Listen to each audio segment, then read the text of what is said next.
Today I'll talk about an overview of lab management. So to start with, uh, a laboratory is an organization. An organization means something which is organized.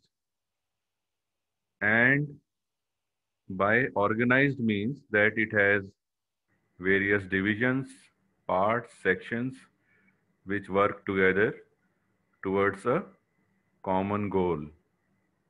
And an organization, in fact, any business organization is more like a living organism. Like a living organism, it exists in its environment. And environment can be of many types. We will discuss it later in some other lecture.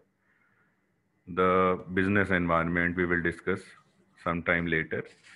So an organization or any business organization is like a living organism. It has a start, and it is unlike a living organism, it is immortal.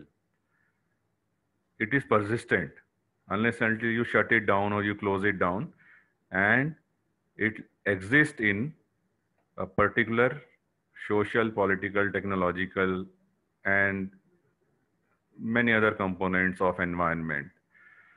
So lab is an organization, and it can be simplified in this form as the following requirements. For a laboratory, you need manpower, you need machines or equipments. Of course, you need money. There should be an infrastructure. There should be processes. So by infrastructure, I mean physical infrastructure, and by functional aspect, I mean processes. Processes are functional aspects of an laboratory or an organization. Then we need some material, then supporting services, and then we need a mechanism to transmit information between one person to other person, or between one section to other section, one department to other department, and between certain between a laboratory as an organization and the government agencies. Sometimes you submit report of biomedical waste management procedure to the authorities. So all these things need flow of information, and to manage the flow of information, we need an information system or IS to manage a particular laboratory. So this is an overview of lab management or management of a lab as an organization. So first part is manpower. By manpower, I mean human resource, entire human resource of your organization, which is laboratory here. In most of the early part of lecture, I'll talk about organization because it is common to any business organization. Later on, we will restrict ourselves to laboratory as an organization. So the entire human, you can say asset, is known as human resource, and we need to manage the human resource, and for that we do human resource management.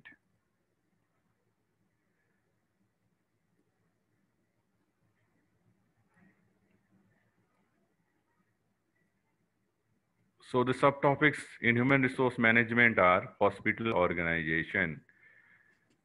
I'll talk about hospital organization in one of my lecture. By hospital organization, I mean that hospital is organized into various departments and sections, and the human resource is also organized.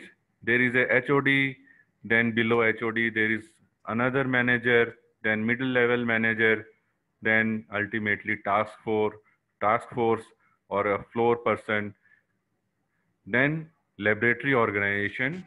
Yes, we will talk about laboratory organization in future lecture. Then we will talk about job description. Uh, Job description include the duties and responsibilities which are associated with job and the environment in which the job is done. Then We will talk about in one of our lecture about job evaluation.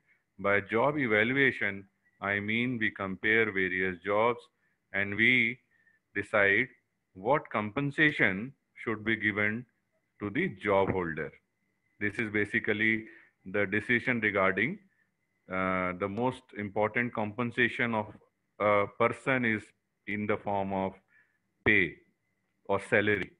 So we will decide who should get which, what amount of salary should be given to a particular job holder. So this is all in job evaluation.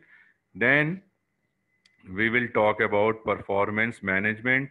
Performance management means our manpower performs throughout the year or for a particular period, and we assess the work conduct of the manpower or the person concerned, and we will discuss with the person, and we will decide future goals of the person or training or development requirement of a person. So this is all about human resource management.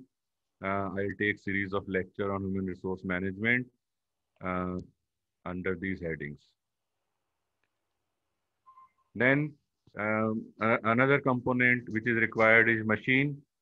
We need to procure the machine or we need to buy the machine, and we can procure the machine by paying an upfront amount or we can pay in installments. So this is how you can procure the machine, or you can enter into agreement with the firms that they maintain their machine in your premises, in your lab. The maintenance is with the firm and you will pay monthly rental. So it can be on a rental basis. So procurement can be uh, in these three forms like upfront payment or installments or on a rental basis. You pay the firm per test cost in rental basis. Then we will talk about maintenance.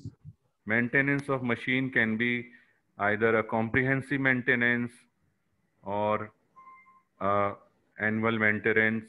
In a CMC, the cost of component, if any, required after a breakdown of machine is uh, is factored into the agreement in CMC. In AMC, cost of component is paid separately. Then we need to know about calibration of machine. We cannot use machine directly on purchasing.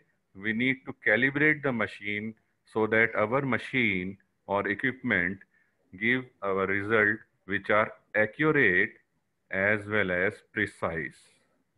You already know something about accuracy and precision from your previous year. Then we need money for lab management, and there are these two words, accounts and finance, and there is difference between these two words. Accounts means you keep record of your revenue and expenditure, and you then calculate your profit. You maintain your books. By books, I mean uh, you make cash flow statements or balance sheet or profit and loss statements. So all these things, all these records which are related to the transaction of money is dealt in the subject known as accounts. And by finance, I mean the source of money. If one of you wants to open a lab and you don't have money, then you go to some bank or other financing agency and you borrow money from them. So finance can be in two forms to start any organization. It can be in the form of debt finance, that is borrowed capital, or in the form of equity finance, where you share You share the part of your organization with other persons in the form of shares. You know about share market. So that is uh, the finance in the form of equities. So you can finance your firm either in the form of debt or borrowed capital or in the form of equity. So there is difference between account and finance. This is beyond your syllabus. We will not talk about these two things further in our course of lecture. If any student is interested, he or she can contact me. I'll teach them. Then infrastructure. It is part of your syllabus. Infrastructure, again, there are two terms here. One is physical location. The other is layout and design. By physical location, I mean the location of your laboratory. What should be the appropriate location of your laboratory in the community if your laboratory is a standalone laboratory, or your location of your laboratory in a hospital if your laboratory is associated with a particular hospital. So where should the emergency lab is located? Where should our routine lab is located in a particular hospital? Or where should we start our business? Should we locate our business in a rural area or an urban area? And which kind of city? So these are all the topic which are considered under physical location, and this is part of your syllabus. Then uh, layout and design. By layout and design, I mean the interior of your laboratory. What should be the layout or interior layout of your laboratory? What should be the design of your laboratory?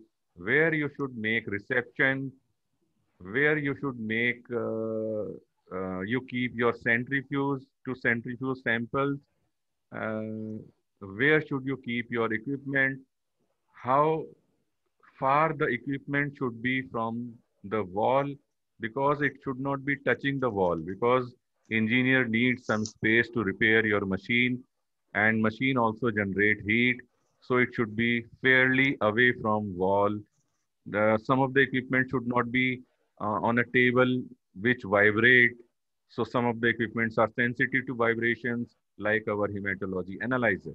If it is, if your centrifuge and analyzer are on same table, centrifuge will generate the vibrations, and your hematology analyzer will, the cells are counted twice or thrice because of the vibration. The flow of fluid will be disturbed. So such things are considered in layout and design.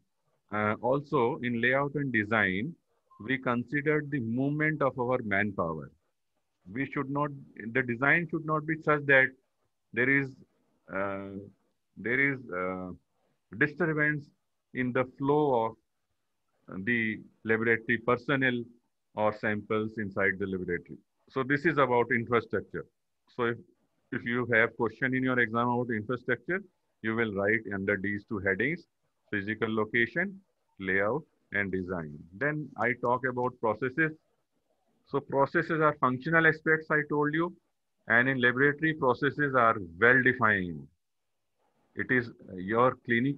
We are talking about clinical laboratory. It is not an experimental laboratory. So we cannot experiment in a clinical laboratory.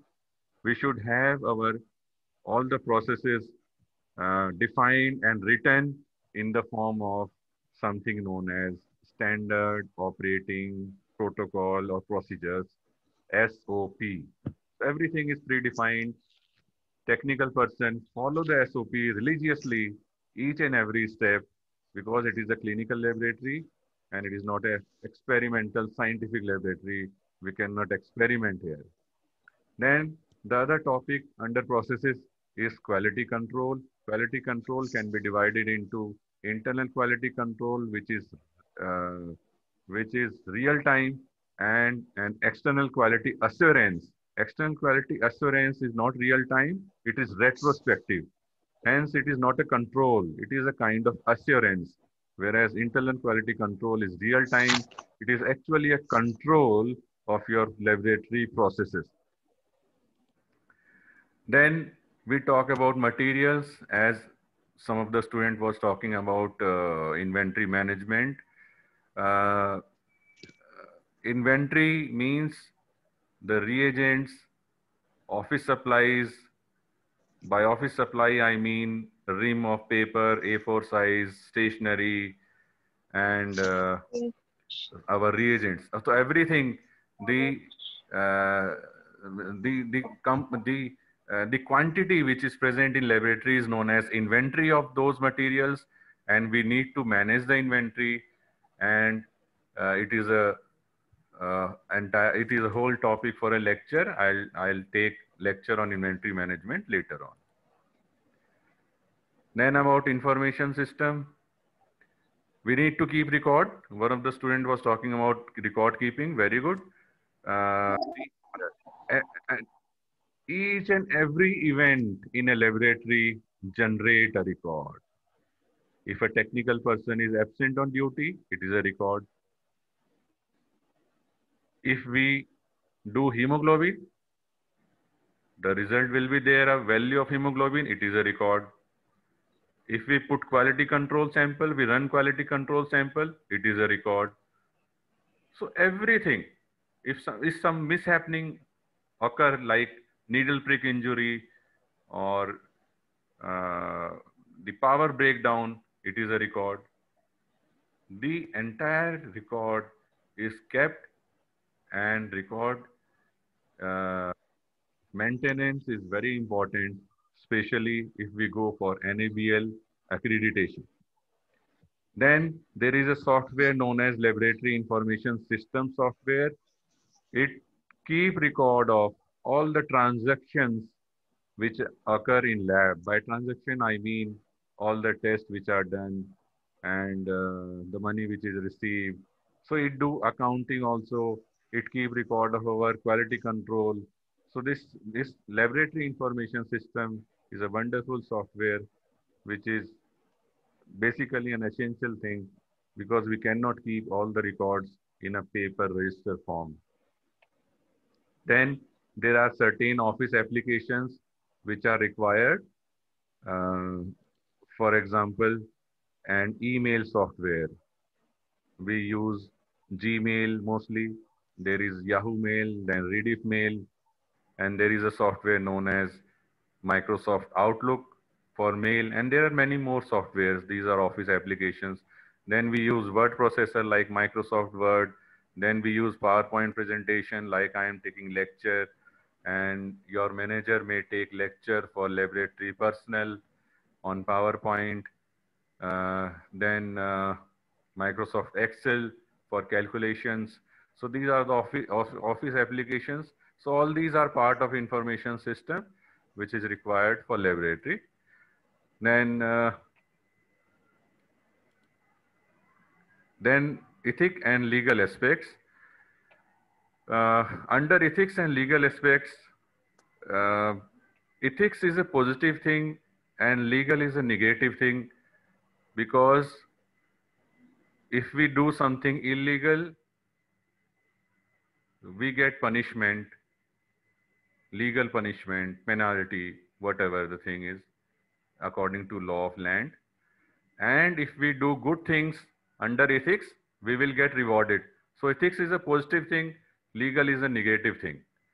So under ethics and legal aspects, we will talk about confidentiality.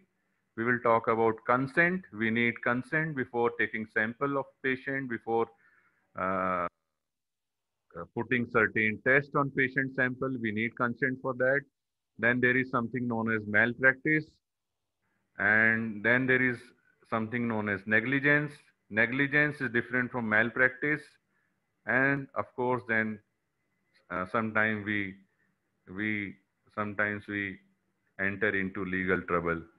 So these are all ethic and legal aspects. Then we will talk about laboratory hazards. Laboratory hazards can be divided into physical hazard, electrical hazard, chemical hazard, and biological hazard. Biological hazard, all of you know. Chemical hazard because of our reagents. Electric hazard because most of our equipments work on electric supply. And physical hazard because of fire. Many of our chemicals are inflammable. Radiation, if we use certain radioactive material in our lab. Then moving parts. Moving parts are also there, centrifuge. There is moving part inside. We can injure ourselves if we are careless. The microtome, which have blade, cutting sharp blade. So there are the moving parts which are hazard, physical hazard. Then sharps. By sharp, I mean broken glass pieces and scalpel and needles. All these are sharps, and there is physical hazard because of this sharp material. So this is about laboratory hazard. Then finally, uh, there is a need for supporting services. Uh, for example, electric supply. We cannot generate electricity for a lab. We need electricity from outside. So we need electric supply. We need water supply from outside. We need internet service from outside. We sometimes need mail or courier service from outside. We need security services in bigger hospitals or bigger laboratory. It may be from some outside agency. We need housekeeping staff, and in bigger setup like hospitals or bigger laboratory, it is again outsourced to some outside agency. And then my biomedical waste management, the ultimate disposal of biomedical waste is with outside agency. Nowadays it is the area are divided uh, by the government. So you need to find out that which of the agency is designated for your area, and you need to enter into contact with that agency. That agency will take up your biomedical waste for ultimate disposal. Finally, at the end of lab management lectures, we will talk about how to set up a laboratory, how to set up a blood bank, and how to set up an emergency lab. Every year, you get a long question, 15 marks question from any of these three topics: setting up of a laboratory, setting up of a blood bank, setting up of an emergency lab. So I think that is all for today. Any questions?